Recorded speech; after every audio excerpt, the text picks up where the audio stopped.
Have you ever wandered deep into the wilderness, far from civilization, and suddenly felt like you were being watched? What if your camera picked up something you didn't see in the moment? Something staring back at you from the trees? The Appalachian Trail is famous for its beauty and challenge, but it hides secrets that should never be uncovered. These are my personal encounters, caught on camera, during what was supposed to be a soul-cleansing solo hike. I barely made it out. Encounter 1. The Smiling Man at Blood Mountain. It was day 3 of my Appalachian hike. Blood Mountain, Georgia, was living up to its name with a dense fog and an eerie red hue cast over the trees by the sunset. I set up camp just off trail and decided to record some footage with my GoPro mounted on a tripod. The forest around me was too quiet. No birds, no rustling, just the low whistle of the wind. As I was boiling water, I heard a snap behind me. I turned. Nothing, but the camera was still rolling. Later that night, reviewing the footage on my phone, I saw it. At minute 17:04, behind me in the trees, a man was standing there, motionless, wearing what looked like a faded suit, too tight around the neck, and a smile that stretched ear to ear. He didn't move for 10 full minutes. Then, in a single frame, he was gone. I didn't sleep that night. I left camp at 3 a.m. and hiked with my headlamp on until sunrise. Encounter 2. Voices beneath McAfee Knob. McAfee Knob is one of the most photographed points on the trail. I reached it on day 10, and by then I was exhausted. I filmed myself sitting at the edge, speaking to the camera about my progress. When I watched the video later that night, I noticed something chilling in the audio. Underneath my voice, very faintly, were whispers. I ran it through editing software to isolate the track. A woman's voice whispered, "Jump, we'll catch you." Then a second voice, a man's, much deeper, "We never left." That night I dreamt of falling into a black void where hands grabbed my legs and pulled. When I woke up, I was lying at the very edge of the cliff. The camera was still recording, 15 minutes of footage of me sleepwalking toward the drop. Encounter 3. The Screamer in Shenandoah, Virginia's Shenandoah Valley, was breathtaking. But I began to feel like something was wrong with my trail markers.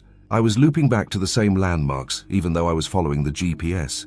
On day 16, I made camp near a creek. Around midnight, I heard a scream unlike anything human, long, low, and filled with pain. I grabbed my camera and walked toward it stupidly. What I saw, I can't explain. A tall, gaunt figure, like a woman stretched out beyond natural proportions, stood between the trees. Her mouth hung open, but the scream was coming from somewhere else. She wasn't making the sound. She turned and ran, on all fours. The footage is shaky, but it's there. I've never shown it to anyone. I don't want to. Encounter 4. The Lost Boy of Harper's Ferry. Harper's Ferry was supposed to be a rest stop. After several days of solo hiking and documenting lesser-known areas of the Appalachian Trail for my YouTube channel, I needed a break. The town, nestled where West Virginia meets Maryland and Virginia, is historic, eerie, and shrouded in mist even on sunny days. Perfect for B-roll, I thought. I had no idea what I'd capture. The first sighting. I arrived around noon and started filming the old buildings. The town had a stillness to it, like it was paused in time. Most of the shops were closed for renovation. I turned my camera toward an old trailhead leading into the forest. As I panned across the path, a figure darted through the frame. I froze the playback. There, a boy, no more than 7 or 8 years old, walking just ahead of me in the distance. Pale skin, brown hair, no backpack, no coat. Just a white shirt and shorts despite the chill in the autumn air. I hadn't seen or heard him in real life. I figured it was a trick of the light, maybe a local kid playing in the woods. But my gut said otherwise. "Into the woods," I called out.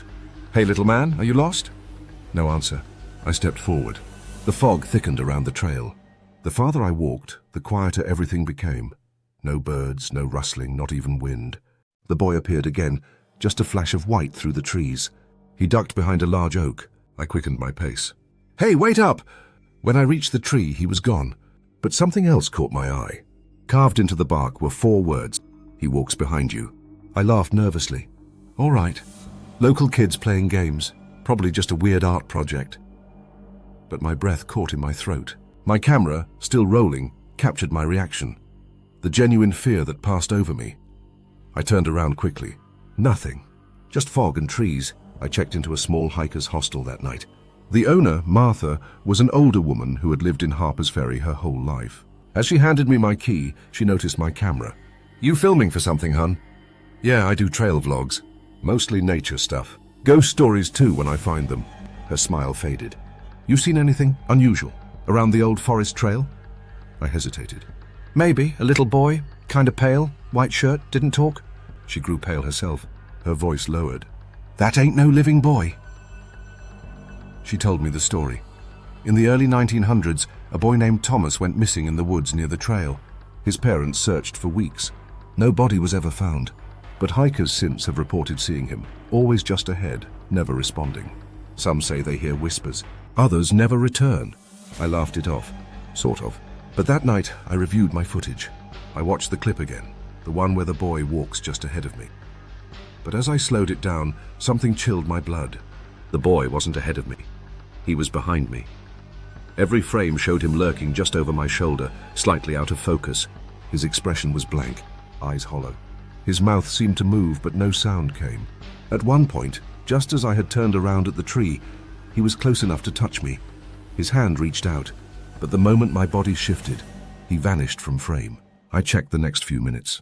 At several points, he was still there, closer, always behind me. I nearly dropped the camera. At 2:37 a.m., I woke up in a cold sweat. I had a dream, no, not a dream, a presence, heavy, standing at the foot of my bunk. Watching, I heard soft whispering. The words were barely audible but unmistakable. "Don't leave me again." I sat up, gasping. No one was there.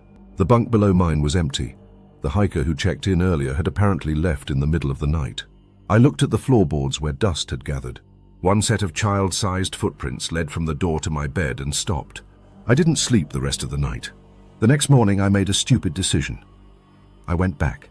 I told myself it was to get closure, to prove it was all in my head. I left just after sunrise, retracing my steps to the carved tree. The fog was worse this time, cold and dense like it had weight. When I reached the tree, the bark was fresh, no carving, nothing. It was as though it had healed overnight. Then I heard laughter, a soft giggle. I spun around. There he was, standing 10 feet away, just staring. He raised a hand slowly and pointed behind me. I turned. Nothing. But when I looked back, the boy was gone again. I sprinted back to town. I couldn't take it anymore. I needed to leave. As I approached my car, something caught my eye. My back windshield had fogged over. Someone had drawn a message in the mist. "Don't forget me." I left Harper's Ferry and never looked back. But sometimes, when I edit footage alone at night, I catch glimpses of him in my reflection, always just behind me. Encounter 5. The cabin with no door in northern Pennsylvania. The trail passes by some old hunting cabins. I found one at dusk and decided to stay inside rather than set up my tent. It had no door, no windows, just an opening where a door should have been. I set my camera inside on night mode to monitor as I slept. Around 2:13 a.m., something appeared in the footage. A figure stepped into the doorway, tall, wearing what looked like antlers on its head. It didn't come in, just stood there, breathing, watching. I didn't wake up until sunrise.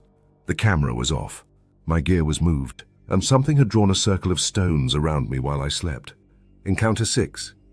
The disappearing hiker at Mount Katahdin, my final day. Mount Katahdin, Maine. The climb was brutal, and my legs felt like concrete. But the sense of accomplishment made it worth it. I wasn't alone.